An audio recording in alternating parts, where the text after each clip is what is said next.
Hello everyone, स्वागत है आप सभी बच्चों का इजी प्रेप पर एक बार फिर से। उम्मीद कर रहे हैं आप सबकी तैयारी बहुत ही जबरदस्त चल रही होगी।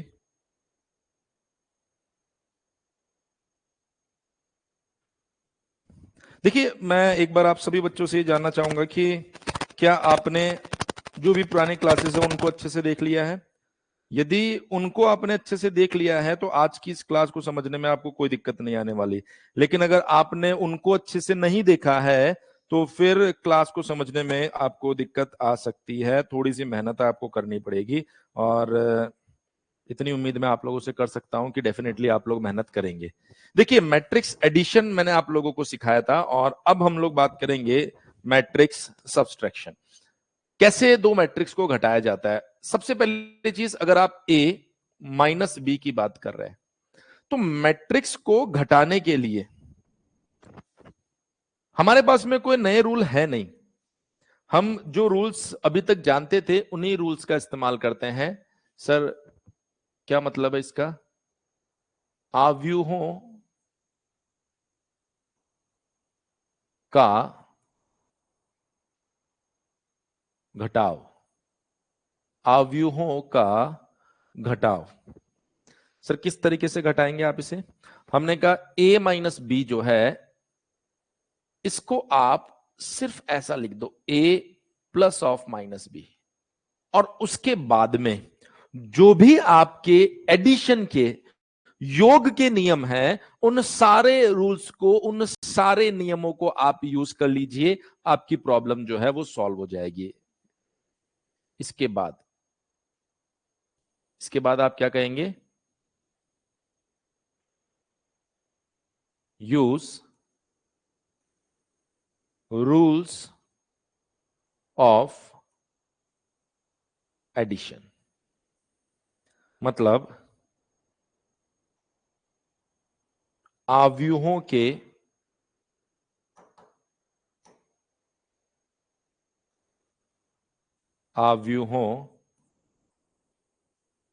के योगफल के नियम इस्तेमाल करना है। हमने कहा ठीक है सर, कैसे करना है? अब यहां पर ध्यान रखना, योग की जो कंडीशन है, एडिशन के जो रूल्स है,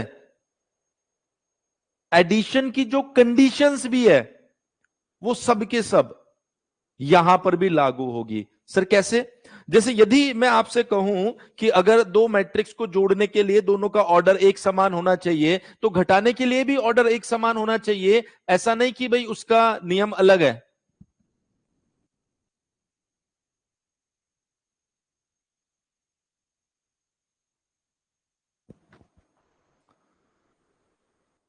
समझ पा रहे उस बात को? राज प्रकाश, कमेंट करके बताओ।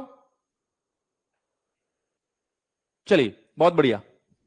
अब सर एक एग्जांपल से अगर इस बात को देख लेना तो दिल थोड़ा सा गार्डन गार्डन हो जाएगा। जैसे मान लीजिए कि ए मुझे दिया गया है कुछ इस तरीके से, जिसमें मैं बोल रहा हूं ये है 5 1 2 7, और बी एक मैट्रिक्स है हमारे पास में जिसको मैं बोल रहा हूं 0 4 6 8। अगर ए प्लस या ए माइनस बी मुझे करना है, प्लस का तो कोई मैट्रिक नहीं, चलो सर प्लस भी बताई दो, लगे हाथ, दोनों बातें समझ में आ जाएगी। प्लस भी बताई दो, दोनों बातें हमें समझ में आ जाएगी। तो मैंने कहा सर ए और इसमें मैंने जोड़ दिया बी, तो इसको हमने लिखा 5 1 2 7। इसको अगर मैं जोड़ूंगा 0 4 6 8, अगर मैंने इसको जोड़ा तो देखिए 5 + 0 5, 1 + 4 5, 2 + 6 8, 7 + 8 15। बस यही तरीका था। लेकिन अगर मैं यहां पर बात करूं a माइनस बी, तो सर इसको लिखा जाएगा a plus of minus B. A plus of minus B. तो ए कितना आ रहा है हमारे पास में 5 2 1 7, यहां पर लगा दिया मैंने प्लस। माइनस जब इस मैट्रिक्स के पास जाएगा तो जीरो के साथ तो कोई मतलब नहीं है, -4 -6 -8, और जब मैं इसको जोड़ दूंगा तो 0 + 5 इज 5, 1 - 4 इज -3, 2 - 6 इज -4, 7 - 8 इज -1। ये आ गया हमारे पास में 2 क्रॉस 2, और ये सेम सभी रूल्स को फॉलो कर रहा है। कमेंट करके बताओ सभी बच्चे क्लियर हुआ कि नहीं हुआ।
चलिए, बहुत बढ़िया, बहुत बढ़िया। तो सब्ट्रैक्शन कोई बहुत बड़ा टास्क नहीं है या बहुत भारी चीज नहीं है कि हम ऐसा सोचे कि सर ये सब्ट्रैक्शन में कुछ समझ ही नहीं आ रहा है। बड़ी आसानी से हर एक चीज को आराम से आप कर सकते हो। जो सबसे बड़ी कहानी हमारे सामने आएगी वो है मल्टीप्लीकेशन। एक्चुअल में हम चालू जीरो से करेंगे और धीरे धीरे आपको पता ही नहीं चलेगा किस लेवल को हमने टच कर दिया। और यही तरीका है और यही सबसे सही तरीका होता है। वरना क्या होता है कि एकदम से हम लोग कोर टॉपिक पे जाते हैं और बच्चे से बात करते हैं, बच्चे को बोलते हैं कि बेटा इसको सॉल्व करते हैं, ये मैंने सिखा दिया, तो बोलता है सर वो जोड़ना तो आता ही नहीं है सर। सर गुणा कैसे करते हैं यही समझ नहीं आ रहा सर। 25% बच्चे आज भी ये सोचते हैं कि दो मैट्रिक्स का ऑर्डर जब बिल्कुल सेम होता है ना तभी मल्टीप्लीकेशन तभी गुणा हो सकता है, वरना हो नहीं सकता। 25% ही बोला है। हो सकता है आप उस 25% में ना हो। पॉसिबल है यार, हो सकता है आप नहीं हो 25% में। तो सर अगर मैं बात करूं मल्टीप्लीकेशन ऑफ मैट्रिसेस तो क्या मतलब है सर इसका? तो आप कहेंगे सर आव्यूहों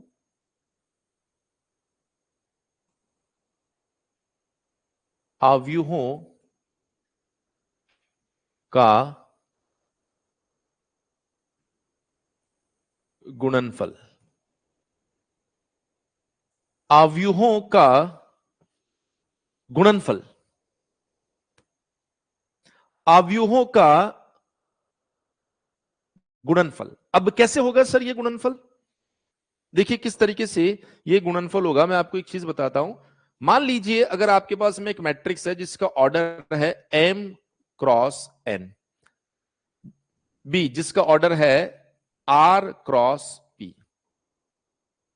सबसे पहला पॉइंट जो हमारे सामने निकल कर आता है वो ये है कि जब दो मैट्रिसेस को गुणा किया जाएगा तो जैसे m क्रॉस n की मैं बात करूंगा तो ये मैट्रिक्स कैसा दिखाई देगा? A11, A12, A13, A1n। यहां पर आ गया m गुणा n।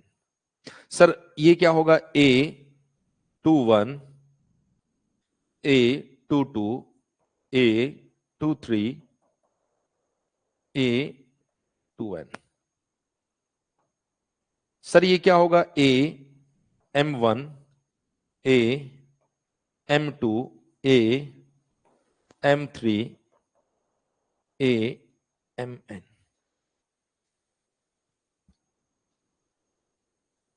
ये तरीका होगा सर मैट्रिक्स ए को आप लोगों के सामने मैंने रखा है। इसी प्रकार बच्चे अगर आप मैट्रिक्स बी को रखेंगे, अगेन आप में से बहुत सारे बच्चे कहेंगे अरे सर मैं ये इसको जानता हूं। बेटा हो सकता है आप जानते हो, लेकिन बीइंग अ टीचर मेरी जिम्मेदारी है कि मैं छोटी से छोटी हर बात आपके सामने रखूं, ताकि कल को आपको ऐसा ना लगे कि काश कोई मुझे ये समझा देता तो मुझे ये टॉपिक भी समझ आ जाता। क्योंकि मैं ये मानता हूं कि अगर आप मेरे साथ जुड़े हैं तो हर चीज समझाने की जिम्मेदारी मेरी ही है। मैं आपको ये नहीं कहूंगा कि अरे तुमने स्कूल में ये बात क्यों नहीं पढ़ी, अरे तुमने कॉलेज में ये बात क्यों नहीं पढ़ी, अरे तुमने खुद से ये बात क्यों नहीं पढ़ी। मैं इतना जानता हूं कि जो भी जुड़ी हुई बात होगी मैं खुद बताऊंगा। इसी वजह से बाकी दुनिया से 40% समय ज्यादा लेता हूं पढ़ाने में। बस यही कारण है, और कोई कारण नहीं है। R1 R2 R3 BR P। Good evening Anjali. तो ये बन गया हमारे पास में R की रॉस P। R की रॉस अरे क्रॉस यार, R क्रॉस P है ना। ठीक सर, ठीक सर, बहुत बढ़िया। सर गुणा करने का क्या नियम होता है? गुणा करने का नियम बेटा बहुत ही सिंपल होता है। जो पहली मैट्रिक्स है, ध्यान रखना एक चीज बहुत इंपॉर्टेंट है कि गुणा किसको किससे किया जा रहा है। ए और बी, इन दोनों को, ए को बी से, यानी M cross N R cross P। Sir B A लिखूं ए बी लिखूं क्या फर्क पड़ता है? मैंने कहा अरे क्या बात कर रहे हो? अरे बोला सर हमारे सर ने कहा था कि अगर आप A प्लस बी कर रहे हो तो ये B प्लस ए के बराबर। मैंने उनसे पूछा कि सर ये कैसे हुआ? तो सर ने कहा बाबू 2+3 बराबर 3+2 होता है ना। हमने कहा भाई होता है, तो ऐसे ये भी हो गया। अगर आप इस चीज का एक्सप्लेनेशन ऐसा देख रहे हो तो लिटरली मैं आपको बता रहा हूं, अब मैथ्स के साथ मजाक कर रहे हो, एक दिन मैथ्स तुम्हारे साथ मजाक करेगी। एलिमेंट्स में 2+3 और 3+2 अगर आप कर रहे हो तो कोई दिक्कत नहीं। जब मैंने आपको पढ़ाया था तो मैंने एलिमेंट्स को लिखा था, वरना तो कोई बोलेगा सर 2 × 3 और 3 × 2 भी तो बराबर होता है ना, क्या दिक्कत है? तो फिर तो ए बी बराबर बी ए होना चाहिए। और यदि आप ऐसा लिख रहे हो तो रामानुजम साहब आपको माफ करेंगे? मैथमेटिक्स के साथ अगर आप इतना बद्दा मजाक करोगे तो वो कभी आपको माफ नहीं करेंगे। तो ध्यान रखना, इट इज वेरी इंपॉर्टेंट कि आप A multiply by B find कर रहे हो कि B multiply by A find कर रहे हो, ये आपको पता होना चाहिए। तो सर मैं ए मल्टीप्लाई बाय बी फाइंड कर रहा हूं, तो कैसे करेंगे? पहली रो, पहली पंक्ति ए की, पहला कॉलम, पहला स्तंभ बी का। पहली पंक्ति पहला रो ए का, पहला स्तंभ पहला कॉलम बी का। पंक्ति रो से, सॉरी पंक्ति स्तंभ से, रो कॉलम से। जितने एलिमेंट इसके पास होंगे उतने एलिमेंट्स इसके पास होना जरूरी है, क्योंकि ये इससे, ये इससे, ये इससे और ये इससे गुणा होगा। इसके पास कितने एलिमेंट्स है? 1 2 3 4 5 6 n। जितने कॉलम इसके पास में है, नंबर ऑफ कॉलम, जितने कॉलम इसके पास में है उतने एलिमेंट्स इसके पास होंगे। इसके पास कितने एलिमेंट्स है? जितनी रोज इसके पास में है।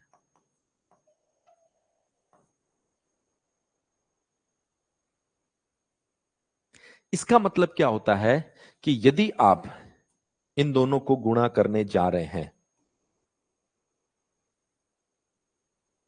तो एक बात आप ध्यान रखिएगा, number of columns in first matrix बराबर नंबर ऑफ रोज इन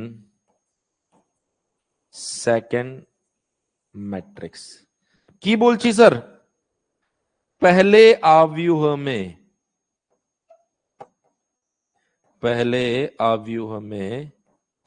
स्तंभों की संख्या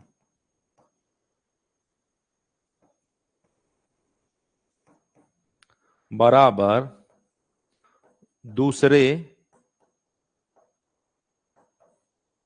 आव्यूह में पंक्तियों की संख्या।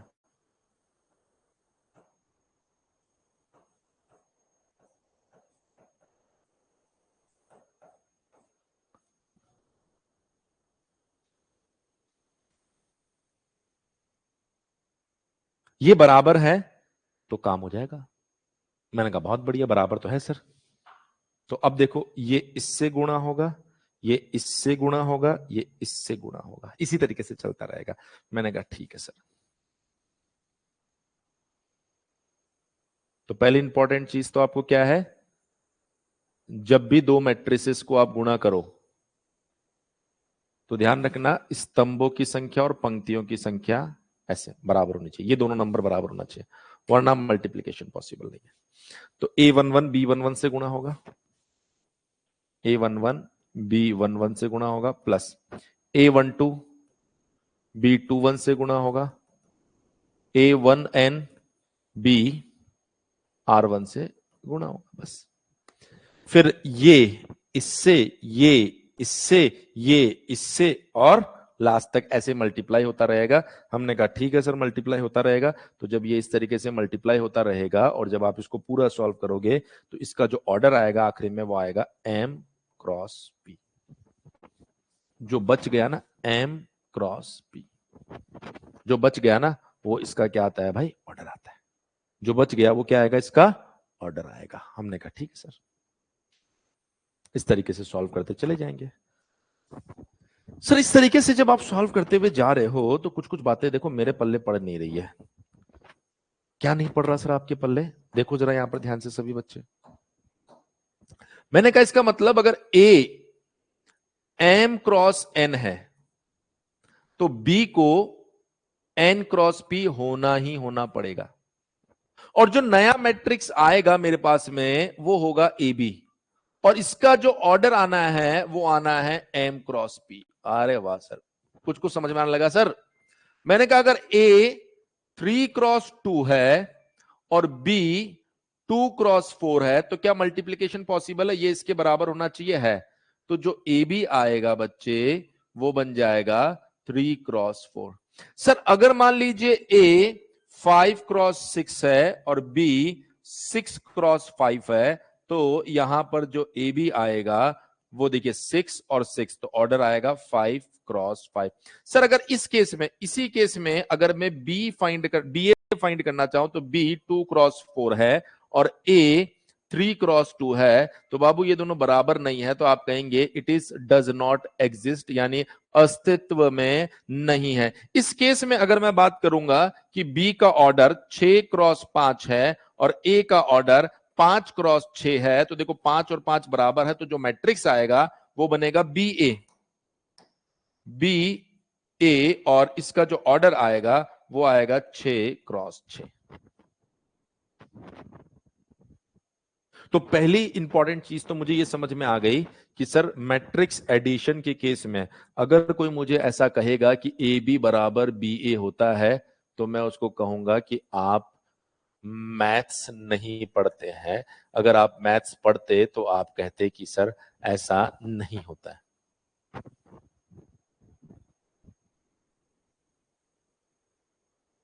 बताएंगे सभी बच्चे, क्या मेरी इस बात से सहमत है? सभी बच्चे क्या मेरी इस बात से सहमत है? यस और नो? सभी बच्चे क्या मेरी इस बात से सहमत है?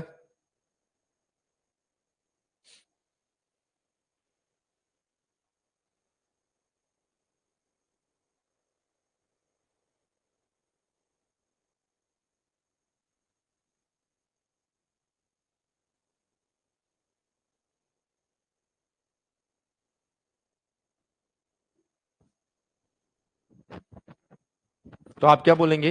आप कहेंगे यहां पर matrix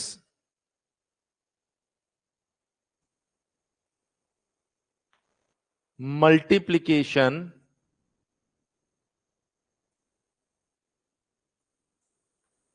does not follow does not follows commutative law। अव्यूहों का गुणनफल क्रम विनिमय के नियम की पालना नहीं करता है।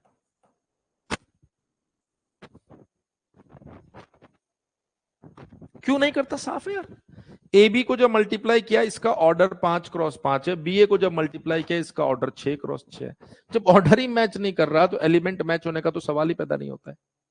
इसी तरीके से अगर आप देखेंगे तो ए बी जब फाइंड किया तो 3x4 आ रहा है, बी ए जब फाइंड कर रहा हूं एग्जिस्ट ही नहीं कर रहा है, तो सवाल ही पैदा नहीं होता है इस बात का कि कोई ये कहे कि सर ए बी और बी ए बराबर है।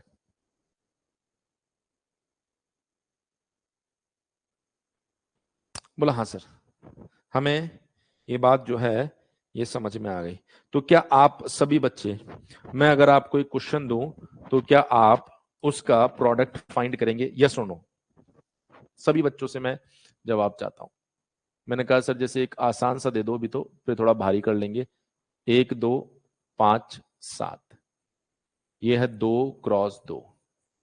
ऐसे ही मैंने कहा सर बी पता कर लो, 3 4 1 6, ये भी 2x2। तो सबसे पहले मैं आप लोगों से रिक्वेस्ट करूंगा कि आप ए बी फाइंड करें, फिर मैं आप लोगों से बात करूंगा कि आप बी ए फाइंड करें। तो मैं चाहूंगा एक बार सभी बच्चे फाइंड करके एलिमेंट्स चैट सेक्शन के अंदर लिख दें। फाइंड करो सभी बच्चे।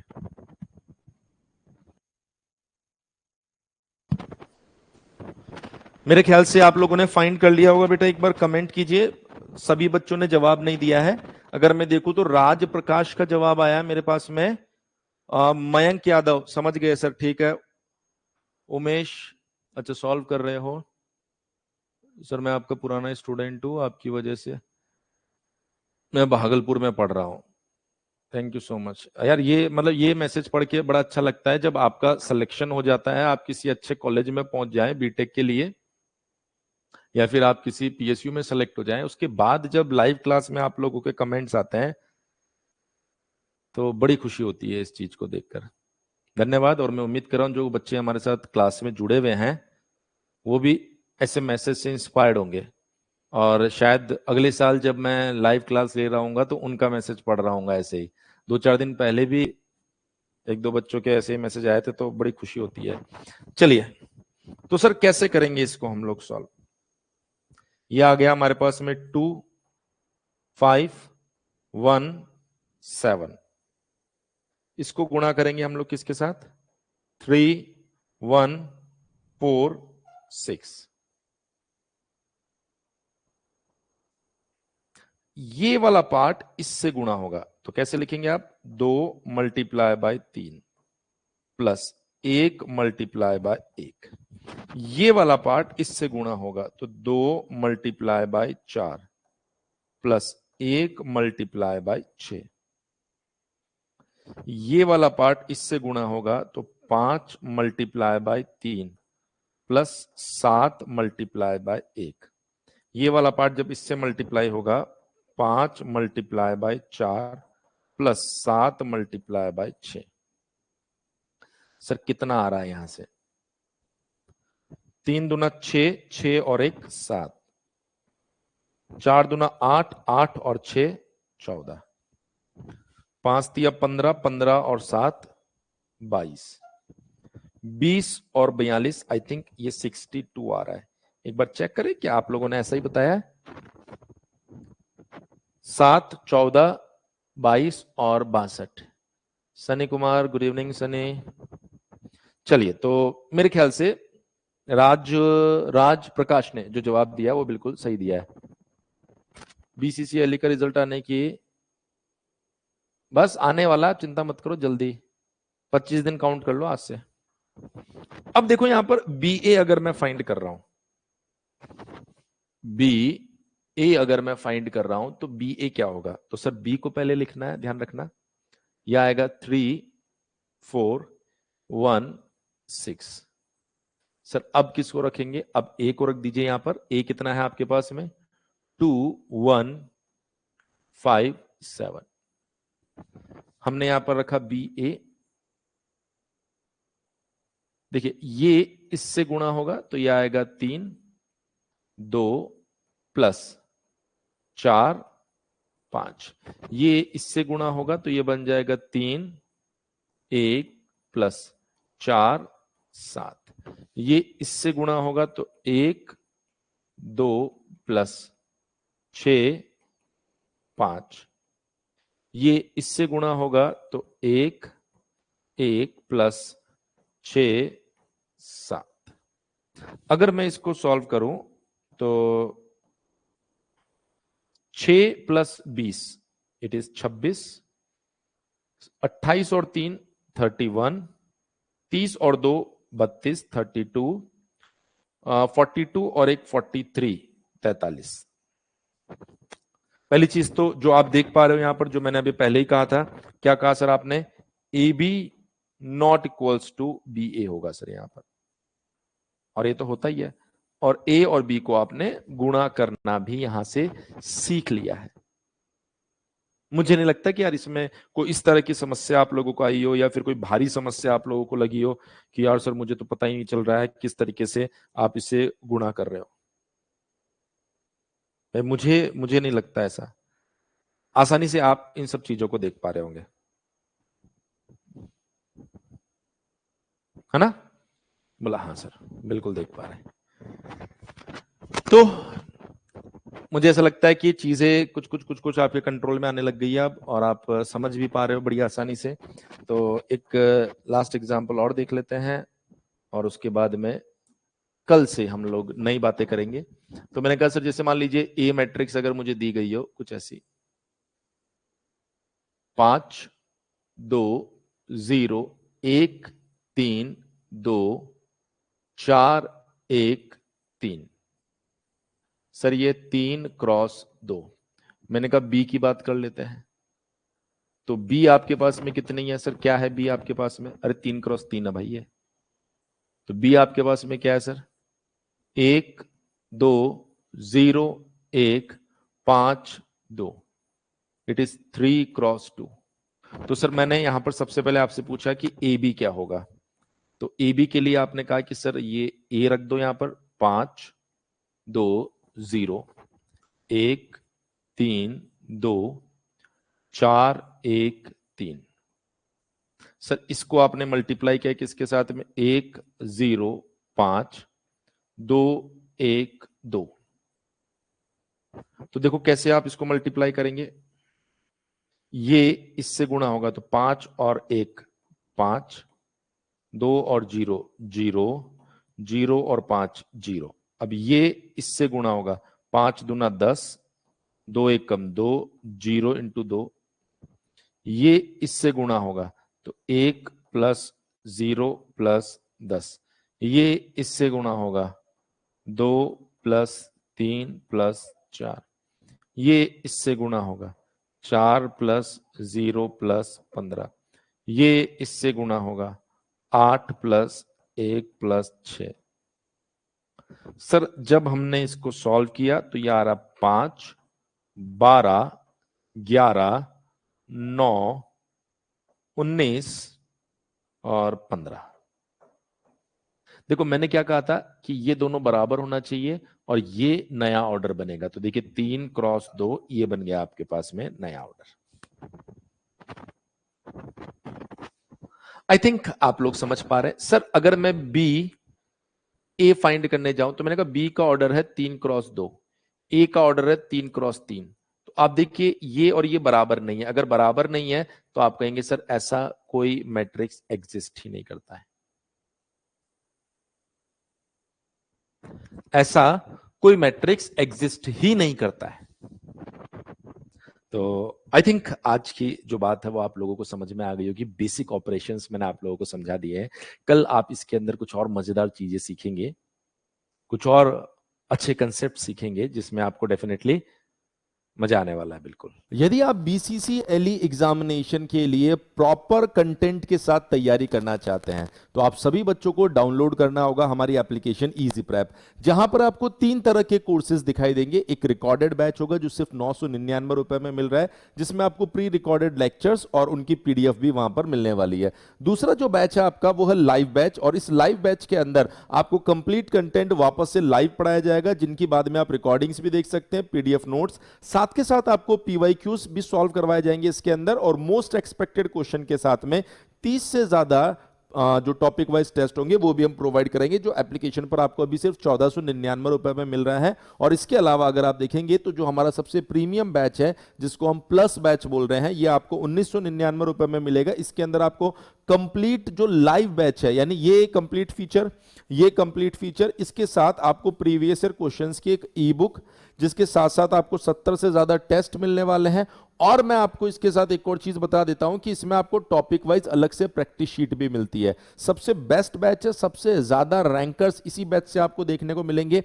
अगर तीनों में से किसी भी बैच के रिगार्डिंग आपको कोई भी डाउट होता है तो आप हमारे हेल्पलाइन नंबर 7014639318 पर कॉल कर सकते हैं। मैं उम्मीद कर रहा हूं आप सभी बच्चे इजी प्रेप एप्लीकेशन डाउनलोड करके अपने BCCLE की तैयारी इजी प्रेप से ही शुरू करेंगे। मिलते हैं आप सभी बच्चों से लाइव क्लासेस के अंदर। Thank you so much.